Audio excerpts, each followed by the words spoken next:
오늘 하나님께서 저에게 주신 말씀은 민수기 30장 1절에서 5절까지의 말씀입니다.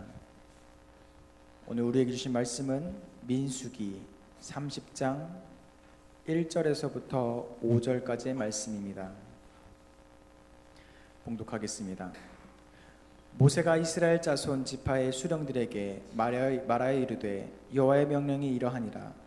사람이 여호와께 서원하였거나 결심하고자 서역하였으면 깨뜨리지 말고 그가 입으로 말한 대로 다 이행할 것이니라. 또 여자가 만일 어려서 그 아버지 집에 있을 때에 여호와께 서원한 일이나 스스로 결심하려고 한 일이 있다고 하자 그의 아버지가 그의 서원이나 그의 결심한 서약을 듣고도 그에게 아무 말이 없으면 그의 모든 서원은 행할 것이요 그가 결심한 서약을 지킬 것이니라. 그러나 그의 아버지가 그것을 듣는 날에 허락하지 아니하면 그의 서원과 결심한 서약을 이루지 못할 것이니 그의 아버지가 허락하지 아니하였은즉 여호와께서 사하시리라. 아멘. 오늘 본문은 서원 규례에 관한 말씀입니다. 먼저 서원이 무엇인지에 대해 알기 위해서 이와 유사한 행위인 약속이나 맹세와 비교해서 말씀드리려고 합니다.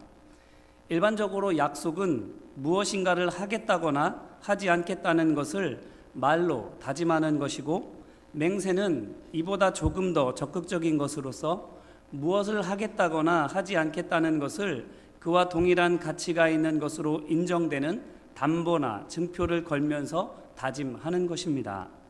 이 약속이나 맹세는 대상이 제한되지 않습니다. 사람과도 약속할 수 있고 하나님과도 약속할 수 있으며, 사람에 대해서 맹세할 수도 있고 하나님께 대해서 맹세할 수도 있는 것입니다. 그리고 맹세하는 데 필요한 담보도 제한되지 않습니다. 다만 그 담보가 맹세의 대상이나 수준, 그리고 맹세하는 사람이 가지고 있는 진지함의 정도에 따라 차이가 다소 있을 뿐입니다. 하지만 이 약속이나 맹세와는 다르게 서원에는 신앙적인 의미가 더해집니다. 왜냐하면 무언가를 하겠다거나 하지 않겠다고 다짐하는 대상이 바로 하나님이기 때문입니다. 그렇기 때문에 서원은 그 담보가 자신의 생명이 되고, 또한 서원제라고 하는 종교의식을 통해 공식적으로 확증되고 선포되는 절차를 거치게 되는 것입니다. 그렇기 때문에 서원은 자기 생명을 담보로 하나님께 무언가를 하겠노라고 또는 하지 않겠노라고 공적 예배 안에서 선포하고 확증하는 신앙적 차원의 엄숙한 약속이자 맹세인 것입니다. 이 서원의 의미를 오늘 본문 말씀을 통해서 함께 살펴보기를 원합니다. 먼저 오늘 본문 말씀은 이렇게 시작합니다. 1절이지요. 모세가 이스라엘 자손 지파의 수령들에게 말하여 이르되 여호와의 명령이 이러하니라 하면서 시작하고 있습니다. 앞선 본문인 민수기 28장과 29장은 일상의 예배와 절기 예배에 관한 규례인데, 하나님께서는 이 규례를 모세를 통해서 이스라엘 자손 전체에게 말씀하셨습니다. 그런데 오늘 본문인 30장에 이르러서는 서원 규례에 대해서 모세를 통해 이스라엘 자손 지파의 수령들에게 말씀하시는 것입니다. 28장, 29장이 이스라엘 자손 전체가 공통적으로 해야 하는 공적 예배에 대한 규례이고, 오늘 본문 30장이 각각의 개인이 자율적으로 할 수 있는 서원에 대한 규례라는 것을 감안했을 때, 오히려 공적 예배에 대한 규례는 지파 수령들에게 전하는 것이 마땅하고, 개인적인 서원은 이스라엘 자손 각각에게 알리는 것이 보다 자연스럽게 여겨집니다. 하지만 성경 말씀은 우리가 읽은 대로 그 반대로 되어 있지요. 그것이 왜 그런가 하면, 모든 이스라엘 자손이 참여하는 공적 예배에 있어서는 각 개인의 책임을 강조하기 위해서입니다. 즉, 이스라엘 자손 각 사람에게 예배를 거룩하게 지키라고 말하는 것은 바로 이스라엘 자손 각 사람으로 하여금 예배가 비록 사람들 틈에 섞여 함께 드리는 것이지만 바로 그 자리가 하나님과 1대1로 만나는 영적 만남의 자리인 것을 알게 하려는 목적이 있는 것이지요. 이스라엘 한 사람 한 사람이 하나님과 공동체 앞에서 나 하나쯤이야 하는 생각을 갖지 않도록 촉구하시는 것입니다. 반면에 이스라엘 자손 지파 수령들에게 각 사람이 자율적으로 하나님께 드리는 서원에 관한 규례를 가르치는 것은 이 지파 수령들에게 자기 공동체의 구성원들을 늘 주의 깊게 보고 돌볼 책임이 있음을 알게 하기 위함입니다. 일반적으로 서원이라고 하는 것이 자식을 낳기 원하거나 전쟁에서 살아 돌아오기 원하는 것과 같은 상황에서 한다라는 것을 우리가 생각하면 의미를 조금 더 쉽게 이해하실 수 있을 것입니다. 그래서 1절 말씀을 히브리 원어로 보게 되면 이렇습니다. 우리말로 풀어 설명하면 모세가 지파의 머리들에게 선포하였다. 이스라엘 자손을 위하여. 이렇게 됩니다. 뜻이 명확해지지 않습니까? 그러므로 이 시간 이 말씀 앞에서 우리 모두 예배자로서의 사명을 새롭게 하시기를 주님의 이름으로 기원합니다. 뿐만 아니라 일상의 자리에서 우리는 가정과 일터 그리고 사회 가운데에서 우리에게 맡겨주신 영적 지도자로서의 사명도 새롭게 하시기를 주님의 이름으로 또한 기원합니다. 그러면 하나님께서 이스라엘 자손 지파 수령들에게 전하시는 서원 규례는 구체적으로 무엇을 의미할까요? 먼저 그 내용을 보면 첫째 조항은 2절에 있는 것처럼 성인 남자의 서원 규례입니다. 그리고 둘째 조항은 3절로 16절에서 볼 수 있는 것처럼 여자의 서원에 관한 규례입니다. 원칙적으로 모든 서원은 지켜야 합니다. 그래서 2절은 이렇게 말하고 있지요. 사람이 여호와께 서원하였거나 결심하고 서약하였으면 깨뜨리지 말고 그가 입으로 말한 대로 다 이행할 것이니라. 이와 비슷한 말씀이 전도서 5장 1절로 7절 말씀 가운데에 있습니다. 그 본문을 보시면 아실 수 있겠지만 그 본문이 전하는 바는 이렇습니다. 함부로 또는 급한 마음으로 하나님 앞에 서원하지 말고 오직 하나님을 경외하라 이렇게 말하는 거예요.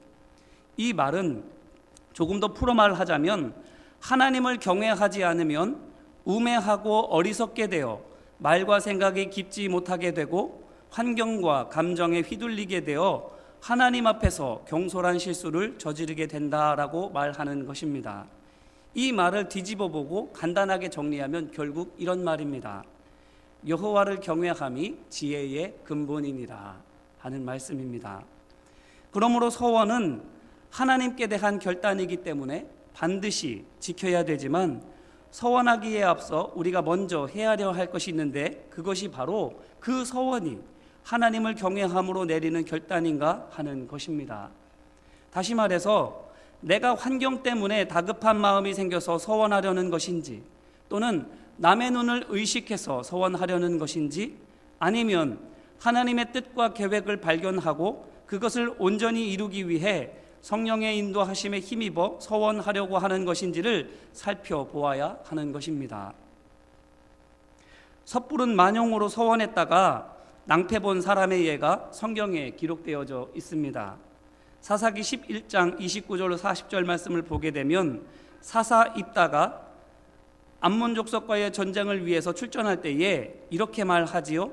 주께서 과연 암몬 자손을 내 손에 넘겨주시면 내가 암몬 자손에게서 평안히 돌아올 때에 누구든지 내 집 문에서 나와서 나를 영접하는 그는 여호와께 돌릴 것이니 내가 그를 번제물로 드리겠나이다 이렇게 서원합니다. 그런데 승리를 하고 집으로 돌아오는데 어떤 일이 벌어집니까? 그 집에서 제일 먼저 나와서 그를 영접하는 사람이 다름 아닌 그의 무남동녀였던 것입니다. 그것을 보고 입다가 이렇게 탄식합니다. 입다가 이를 보고 자기 옷을 찢으며 이르되 어찌할꼬 내 딸이여 너는 나를 참담하게 하는 자요 너는 나를 괴롭게 하는 자 중에 하나로다. 내가 여호와를 향하여 입을 열었으니 능히 돌이키지 못하리로다 하니. 그렇기 때문에 하나님 앞에서 경솔히 서원하지 않으려면 우리는 먼저 하나님을 향한 경외의 마음을 갖추어야 합니다. 여기에서 하나님께 대한 경외의 마음이라 하는 것은 하나님께서 우리 인생의 주인이 되시고 우리의 모든 인생 여정 가운데 함께 하실 뿐만 아니라 늘 보호해 주시고 그 길의 끝에는 영원한 생명과 기쁨이 있음을 믿고 그 믿음 안에서 지금 나를 향하신 하나님의 뜻과 계획을 발견하며 내 삶 가운데에서 그것을 이루기 위해 내 감정과 의지, 욕망과 목표를 내려놓는 것을 모두 의미하는 것입니다. 이것을 예수님께서는 이런 식으로 또한 말씀하십니다. 마태복음 16장 24절로 27절 말씀입니다. 누구든지 나를 따라오려거든 자기를 부인하고 자기 십자가를 지고 나를 따를 것이니라. 누구든지 제 목숨을 구원하고자 하면 잃을 것이요 누구든지 나를 위하여 제 목숨을 잃으면 찾으리라. 사람이 만일 온 천하를 얻고도 제 목숨을 잃으면 무엇이 유익하리요? 사람이 무엇을 주고 제 목숨과 바꾸겠느냐? 인자가 아버지의 영광으로 그 천사들과 함께 오리니 그때에 각 사람이 행한 대로 갚으리라. 예수님께서 이렇게 말씀하시는 배경을 아시나요? 예수님께서 처음으로 제자들에게 십자가 고난과 죽음에 대해 말씀하셨을 때에 제자들이 이것을 듣고 예수님을 만류한 것 때문에 이렇게 말씀하시는 것입니다. 이 본문 앞 구절을 보면 이렇습니다. 마태복음 16장 22절로 23절 말씀인데요. 베드로가 예수를 붙들고 항변하여 이르되 주여 그리 마옵소서 이 일이 결코 주께 미치지 아니하리이다. 예수께서 돌이키시며 베드로에게 이르시되 사탄아 내 뒤로 물러가라. 너는 나를 넘어지게 하는 자로다. 내가 하나님의 일을 생각하지 아니하고 도리어 사람의 일을 생각하는도다 하시고. 이제 아시겠습니까? 하나님을 경외하는 사람은 내 환경이 바뀌기를 구하기보다 내 안위와 유익 얻기를 바라기보다 그 환경 속에서 하나님께서 내가 무엇을 어떻게 하기를 원하시는지, 그 환경 속에서 하나님께서 성취하고 드러내 보이기를 원하는 것이 무엇인지를 구하는 겁니다. 그러므로 우리는 건강하게 해주세요, 물질의 복을 주세요, 합격하게 해주세요 등등과 같은 것들을 구하기 전에 아픈 몸으로 하나님의 일을 어떻게 할 수 있을지, 그것을 위하여 하나님이 무엇을 예비해 놓으시는지, 그리고 궁핍한 현실을 통해서 하나님께서 내게 무슨 영적 성장을 바라시는지, 그리고 실패를 통해서 하나님께서 내 인생을 어떤 길로 인도하고자 하시는지를 먼저 구해야 하는 것입니다. 이것이 하나님을 경외하는 사람의 기도인 겁니다. 이 좋은 예가 지선아 사랑해의 저자인 이지선 씨입니다. 이 분이 언젠가 잡지 인터뷰에서 이렇게 말한 것을 제가 본 적이 있습니다. 저는 다시 태어나도 이 얼굴과 몸으로 태어나고 싶습니다. 왜냐하면 이렇게 된 후에야 저는 참된 감사와 행복을 알게 되었기 때문입니다. 하나님을 경외하지 않으면, 하나님께서 내 마음의 중심에 계시지 않으면 그 자리는 우리 육체의 소욕, 곧 죄된 욕망과 본능적인 욕구의 차지가 되고 맙니다. 그럴 때 우리는 우리를 사망의 음침한 골짜기라는 지름길로 인도하시는 하나님의 뜻은 알지 못한 채 그저 그 길을 벗어나려고 애쓰게 되고, 그 결과 경솔하게, 그리고 하나님의 뜻과는 다르게 서원하면서까지 때를 쓰게 되는 것입니다. 그렇게 해서 내 바람대로 하나님께서 주시는 지름길, 곧 사망의 음침한 골짜기 같은 고통스러운 현실을 벗어났다고 칩시다. 그게 과연 좋기만 한 걸까요? 전도서에서 솔로몬도, 마태복음에서 예수님께서도 아니다 라고 말하는 거예요. 그러므로 이 말씀 앞에서 우리의 마음을 비추어 보기를 원합니다. 소원이라도 해야 할 것 같은 절박한 환경 가운데 계십니까? 하나님께 무엇이라도 걸고 매달려야 할 것 같은 간절한 기도의 제목이 있으십니까? 그런데 그 전에 우리의 마음 중심에는 누가 있습니까? 하나님께서 계시나요? 아니면 내가 있나요?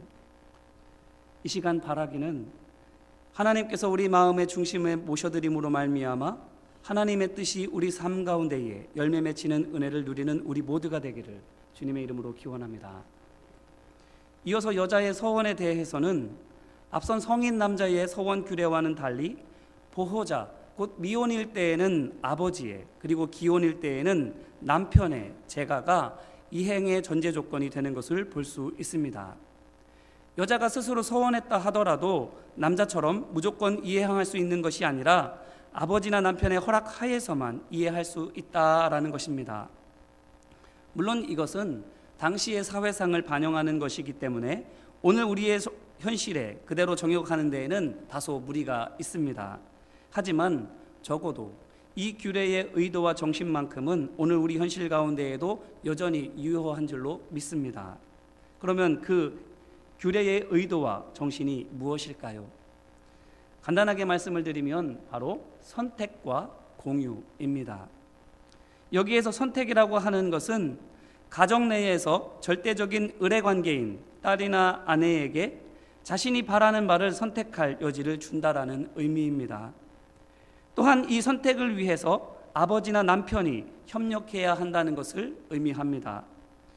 여성의 지위는 물론 아직 개선해야 될 것도 많이 남아있지만 그래도 옛날과는 비교할 수 없을 정도로 오늘날은 많이 향상되었습니다. 하지만 고대 세계에서 여자는 절대적인 약자이지요. 그 단적인 예가 창세기 19장 1절로 11절 말씀을 보면 볼 수 있습니다. 바로 롯을 구원하기 위해서 방문한 천사들을 해코지하려고 소돔성 사람들이 몰려와서 난동을 부리는 이야기입니다.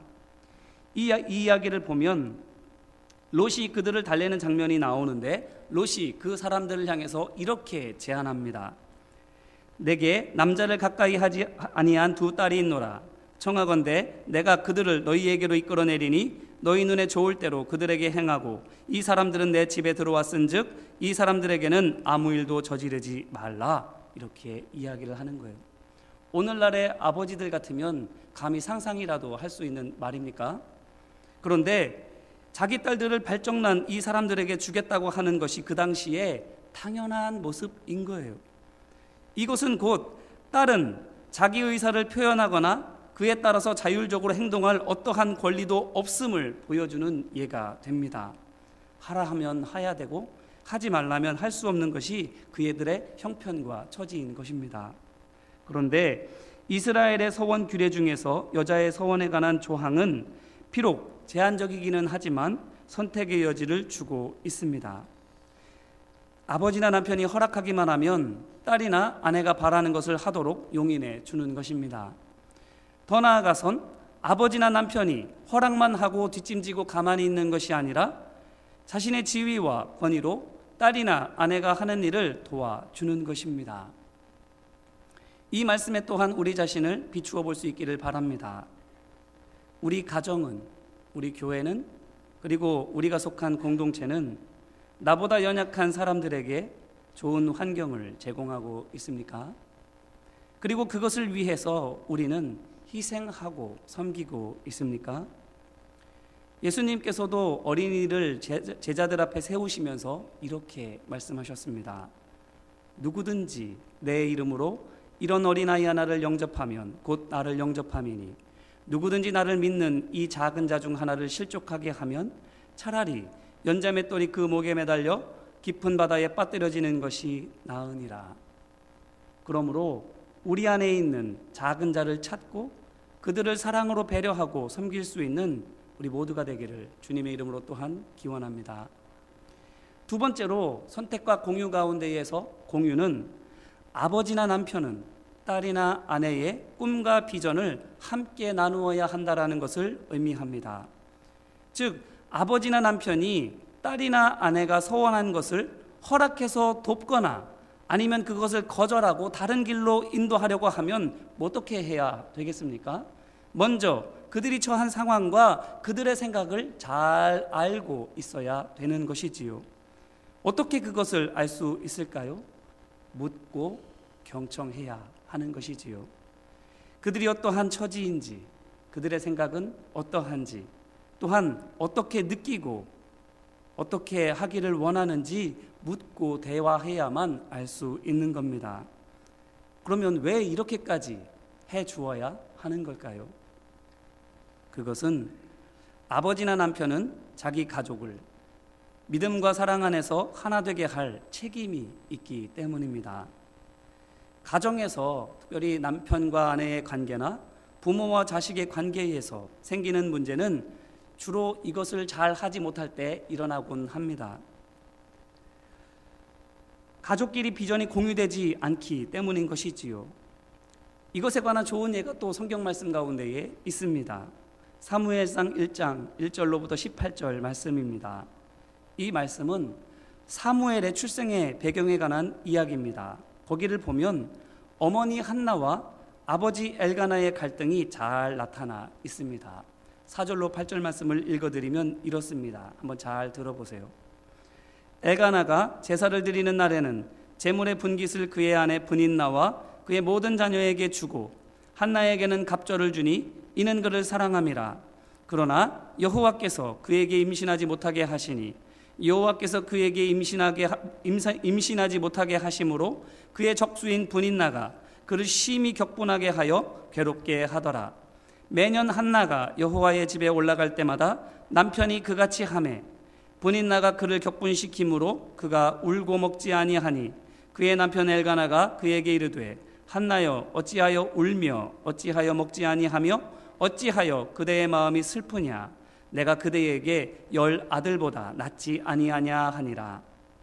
자, 이 말씀을 들으셨는데 여기에서 남편 엘가나가 하는 말과 행동을 들을 때에 이 자리에 계신 한 남편의 아내 되시는 여자 성도님들은 그 마음이 어떠신가요?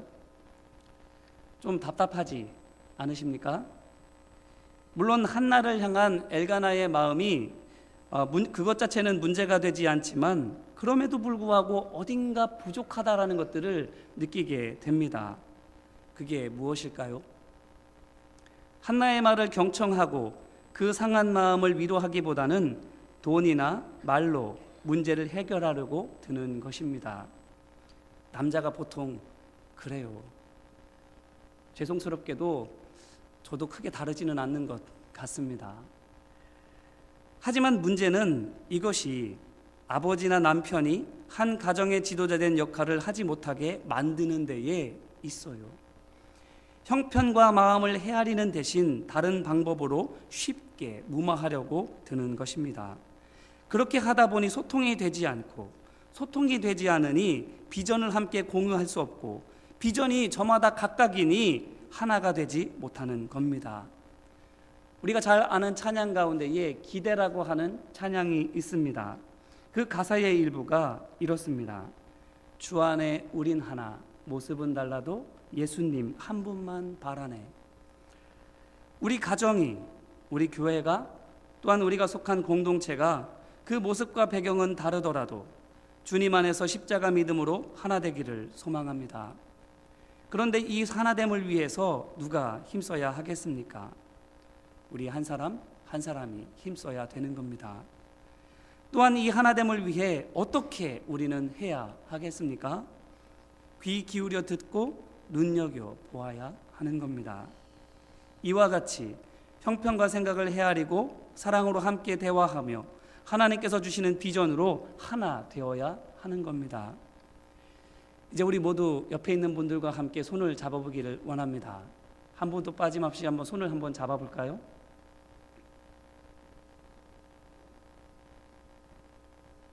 손을 잡고 이 시간 같이 기도하기를 원합니다. 우리 시간 기도할 때에 예배자의 사명과 우리에게 맡겨주신 영적 지도자의 사명이 우리 안에 회복되도록, 또한 하나님을 경외하는 마음이 회복되도록, 복음의 비전 안에서 하나 되기 위해 낮은 자리로 찾아가는 예수 그리스도의 마음이 우리 안에 회복되도록 우리 자신을 위하여 또한 서로를 위하여 합심으로 기도합시다. 은혜와 사랑 많으신 아버지 하나님, 우리 가운데 함께 하시고 인도하여 주옵소서. 나 하나면 되겠지라고 생각하는 마음을 버리고 예배 안에서 1대1로 하나님과 만나는 그 열정이 있게 하여 주옵소서. 또한 우리에게 맡겨주신 영적 리더십을 가지고 사람들을 섬기고 베풀 수 있는 우리 모두가 되어줄 수 있도록 하나님 함께 하여 주옵소서. 섣불리 말하기보다, 섣불리 간구하고 서원하고 기도하기보다 우리 마음의 중심에 주님을 모시어드리게 하여 주옵소서. 하나님을 경외하는 마음이 우리 안에 회복되어질 수 있도록 인도하여 주셔서 그저 답답한 현실에서 벗어나기 위하여 하나님의 뜻과 계획은 알지 못한 채 발버둥 치는 것이 아니라 하나님의 뜻과 계획 안에서 우리에게 주어진 길들을 묵묵히 걸어갈 수 있는 나무와 도 같은 하나님의 사람들 되어줄 수 있도록 아버지 하나님 함께 하옵시고 인도하여 주옵소서. 복음의 비전 안에서 우리가 하나 될 수 있기를 위하여 작은 자를 찾고 낮은 자리로 찾아가고 그리스도의 마음의 협력됨으로 말미암아 주님 주신 말씀 안에서 비전 안에서 하나 되어지는 우리 모두가 되어줄 수 있도록 아버지 하나님 함께 하옵시고 인도하여 주옵소서. 우리가 무언가를 입술에 담기 이전에 이 마음을 품게 하여 주셔서 우리가 하는 모든 말과 행실과 일과 사역 가운데에서 하나님의 영광이 드러나고 복음의 영향력이 나타나는 복된 삶이 되어줄 수 있도록 아버지 하나님 함께 하옵시고 인도하여 주시옵소서.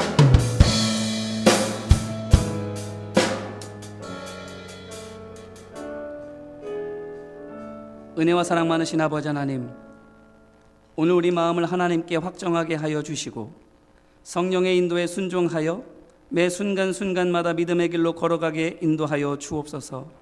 우리 마음의 소원이 하나님께서 바라시는 거룩한 소망이 되게 하여 주시고 우리의 눈과 귀에 좋은 대로 따라가지 않고 오직 하나님의 뜻을 향해 나아가도록 우리를 이끌어 주시옵소서.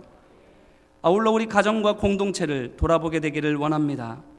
세상의 문화와 간습대로 가정과 공동체를 다스리지 않고 다만 하나님의 말씀대로 우리 가정과 공동체를 섬기게 하여 주옵소서. 세상은 누르라고 하지만 우리는 받들게 하옵소서. 세상은 자기 목소리를 높이라고 말하지만 우리는 귀 기울이게 하옵소서. 세상은 우뚝 서라고 하지만 우리는 무릎 꿇게 하옵소서. 그래서 우리로 인해 하나님의 살아계심과 역사하심이 우리 가정과 공동체 가운데 아름답고 향기 나는 모습으로 나타나게 역사하여 주시옵소서. 우리와 함께 계시고 모든 상황 속에서 항상 보호하고 돌보아 주심에 감사드리며 우리 주 예수 그리스도의 이름으로 기도합니다. 아멘.